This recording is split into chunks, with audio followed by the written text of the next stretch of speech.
Tahukah kamu, hanya dalam waktu 1 menit, dunia kehilangan hutan seluas lebih dari 20 lapangan sepak bola.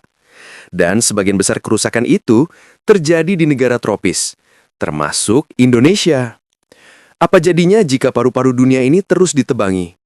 Apa dampaknya bagi iklim global, bagi udara yang kita hirup, bahkan makanan yang kita konsumsi sehari-hari?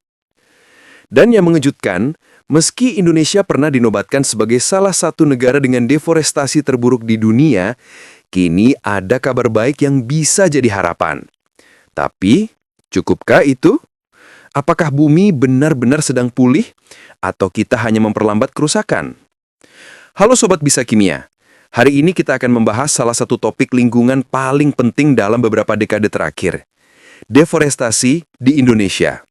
Kita akan bahas seberapa besar skala kerusakannya, bagaimana posisi Indonesia di tingkat dunia, dampaknya untuk iklim global, serta apa kabar terbaru soal laju deforestasi kita. Apakah benar mulai membaik? Dan yang akhirnya kita akan bahas solusi nyata serta peran kita sebagai individu. Mari kita mulai. Deforestasi di Indonesia bukan sekedar berita lingkungan, ini adalah tragedi ekologis yang berlangsung perlahan tapi pasti.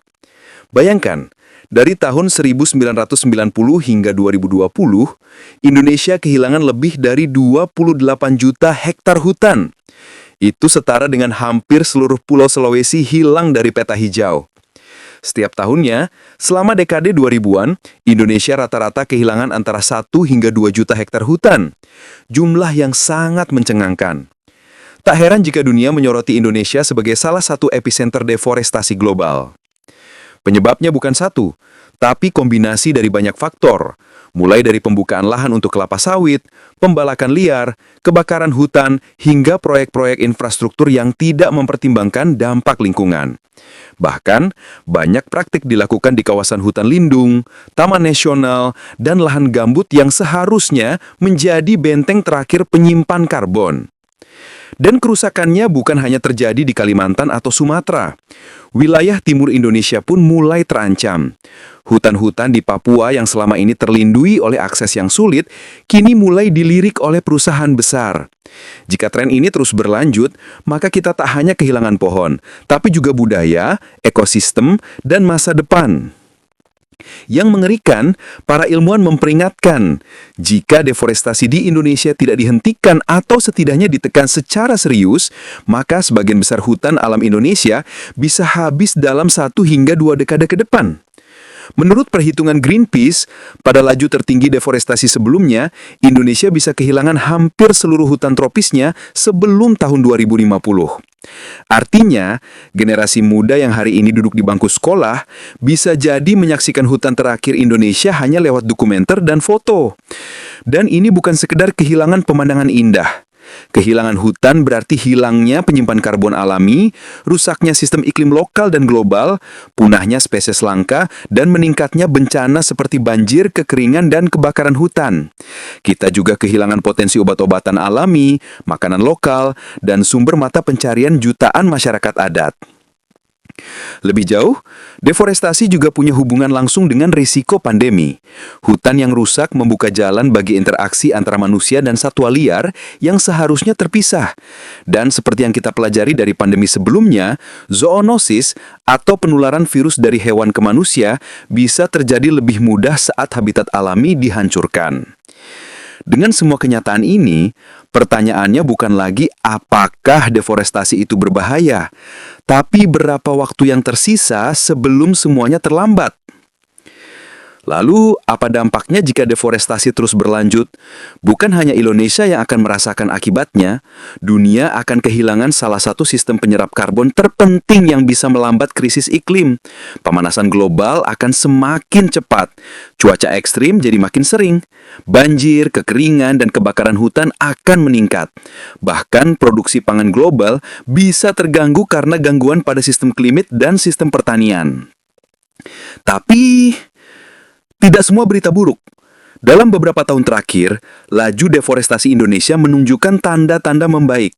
Menurut data resmi pada tahun 2024, luas hutan Indonesia mencapai sekitar 95 juta hektar atau lebih dari separuh daratan Indonesia masih berhutan. Angka deforestasi tahunan kita bahkan tercatat lebih rendah dibanding dekade sebelumnya. Analisis dari organisasi global menunjukkan penurunan signifikan dalam kehilangan hutan primer, terutama setelah tahun 2020. Ini menunjukkan bahwa upaya konservasi, regulasi lebih tegas, dan tekanan internasional mulai membuahkan hasil. Beberapa program pemerintah seperti moratorium izin baru di hutan primer dan lahan gambut, serta peningkatan penegakan hukum terhadap pembalakan liar menjadi salah satu faktor penurunan ini. Selain itu, semakin banyak perusahaan yang menerapkan kebijakan zero deforestation dalam rantai pasok mereka. Tapi perjuangan belum selesai. Deforestasi memang menurun, tapi belum sepenuhnya berhenti. Masih ada ancaman besar dari izin-izin industri yang membuka area hutan baru. Masih banyak konflik lahan antara masyarakat adat dengan korporasi. Masih ada praktik ilegal yang lepas dari pengawasan. Lalu, apa yang bisa kita lakukan? Pertama, kita bisa mulai dari pilihan konsumsi. Kurangi penggunaan produk berbasis kayu dan minyak sawit yang tidak bersertifikat lestari. Perhatikan label, dukung produk yang peduli lingkungan. Kedua, dukung kebijakan yang pro lingkungan, seperti moratorium izin hutan primer dan lahan gambut. Kita bisa ikut menandatangani petisi, menyuarakan aspirasi, dan memilih pemimpin yang peduli kelestarian alam. Ketiga, kita bisa ikut serta atau mendukung gerakan reboisasi, edukasi lingkungan, dan advokasi keadilan iklim. Bahkan hal kecil seperti menyebarkan video edukasi sains seperti ini bisa jadi langkah awal menuju kesadaran kolektif. Deforestasi bukan soal pohon, ini soal kehidupan, soal udara yang kita hirup, air yang kita minum, dan masa depan bumi yang akan kita wariskan. Jadi, mari kita jaga hutan, karena menjaga hutan berarti menjaga kehidupan. Terima kasih sudah menyimak video Bisa Kimia. Jika kamu merasa video ini penting, bantu share ke lebih banyak orang. Tulis di kolom komentar, menurutmu, apa langkah konkret paling efektif untuk hentikan deforestasi? Sampai jumpa di video sains lingkungan berikutnya.